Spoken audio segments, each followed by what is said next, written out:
Welcome back, everyone.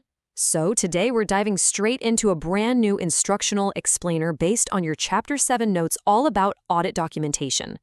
We're basically treating this session like a masterclass to help you completely conquer ISA 230. Whether you're an aspiring auditor ready to hit the field or just a business professional curious about how financial integrity is actually maintained behind closed doors, this guide is going to give you the exact framework you need. All right, let's jump right in. If there is no record, did the audit really happen? Seriously, I want you to burn this concept into your memory because it is literally the golden rule of auditing. You could perform the most brilliant, thorough financial investigation in the world, staying up until midnight verifying every single transaction.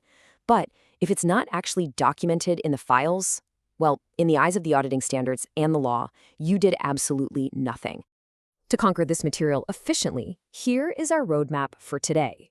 We'll hit the introduction to audit documentation, purpose and importance, permanent versus current files, the contents of working papers, timeline and review process, and finally, ownership and confidentiality. Okay, starting off with Section 1, Introduction to Audit Documentation. Let's get our foundational definition locked down. What exactly is audit documentation? Well, according to ISA 230, it is the record of audit procedures performed, relevant audit evidence obtained, and the conclusions the auditor reached. Out in the real world, you're mostly just going to hear auditors call these working papers or audit files.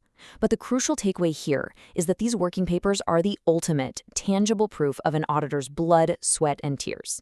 They are exactly what validates the final audit opinion we give to the public. Moving right along to Section 2, Purpose and Importance. So why are we required to be so incredibly meticulous with all this? Well, the practical reality is that not all audits are created equal, right?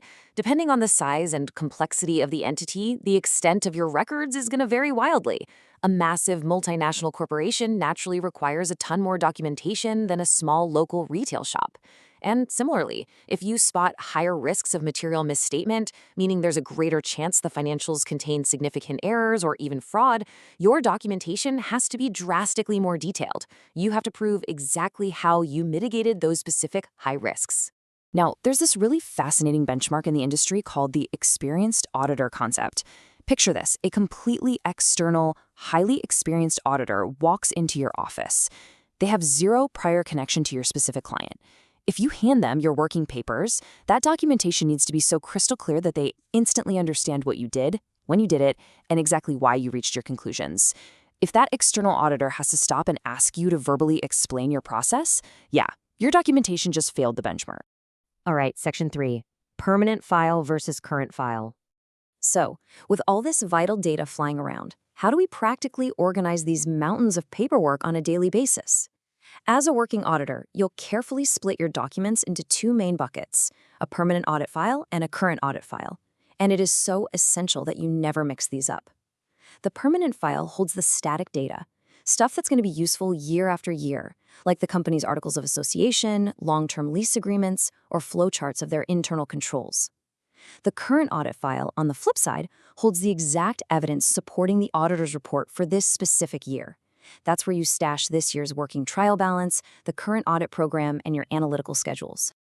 Next up, Section 4, Contents of Audit Working Papers. Let's look at an abstract of an audit program. You can think of this basically as your master action plan. This specific example outlines the step-by-step procedures for verifying accounts receivable. Notice how it lists out the exact analytical procedures, flags the financial assertions being addressed, captures the initials of the staff who did the work, and precisely notes the working paper reference index, like C.120. It's essentially the ultimate control checklist to make sure absolutely no required procedure slips through the cracks. And right over here, we have the working trial balance. Honestly, I like to call this the backbone of the entire audit file. It takes the unadjusted figures provided by the client, drops the auditor's proposed adjustments right into the middle columns, and spits out the final audited figures on the right. But the coolest part? It safely links every single financial statement item to specific working papers using an index. Take the inventory line item, for example. It references the index letter D. That D tells any reviewer exactly which folder to open up to find the detailed, hard evidence supporting that exact inventory number. Moving to Section 5, Timeline and Review Process. Now, I want you to imagine I'm your senior auditor and you're my new assistant. Your work doesn't just sit in a vacuum once you're done. These cyclical arrows perfectly explain our review hierarchy. Once you prep the working papers, the review process moves upstream. Audit seniors comprehensively review the assistant's work. Then, audit managers review the senior's work. And finally, the audit partner in charge reviews the really critical elements before officially signing off. It's a very strict chain of accountability. Actually, documenting exactly who reviewed the work and when they reviewed it is just as important as the evidence itself, because it proves the firm's quality control standards were actually met. Let's walk through the crucial timeline for the lifespan of these files. There are 3 key milestones you absolutely must memorize. First, there's the auditor's report date. That's the exact day the engagement partner signs the final audit report. Second, starting from that very date, you get a hard 60-day window. This is the assembly period, where you finalize both the physical and electronic files. And third, once that file is all wrapped up, ISQC 1 mandates a super strict retention period. You have to safely lock away these files for a minimum of 5 years, just in case a lawsuit or external inspection ever pops up. So, what exactly are you allowed to do during that 60-day assembly window? Let me be incredibly clear about this. Absolutely no new audit procedures can happen here. You can't just go out and hunt for new evidence because the report is already signed. You are only permitted to make administrative changes. That means you can delete superseded or discarded drafts, you can sort and cross-reference your working papers, and you can sign off on your final file completion checklists. That's it. It is strictly a cleanup phase. And finally, Section 6, Ownership and Confidentiality. There's actually a really common area of confusion here. Who actually owns the working papers? Spoiler alert, they are the exclusive property of the auditors. Even though the client provided all the raw data, the final working papers you put together belong to your firm. But with that ownership comes immense legal responsibility. Subject to MIBI bylaws, specifically Section 140, you are bound by uncompromising confidentiality laws. I mean, these files hold highly sensitive corporate data like profit margins and executive salaries. So they absolutely must be kept in locked cabinets or heavily encrypted digital systems with strictly restricted access. Let's wrap up this explainer with a final, pretty powerful thought. Good documentation tells the whole story. If it is not recorded, it is not done.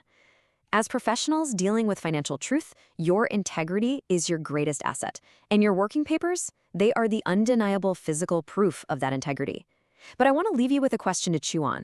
As technology keeps evolving, what happens if your firm's digital encryption completely fails? Or a 5-year-old file is suddenly subpoenaed out of nowhere? Are your current records truly ready to stand up to that kind of intense scrutiny? Think about it. Thanks for joining me for this explainer, and I'll see you in the next one.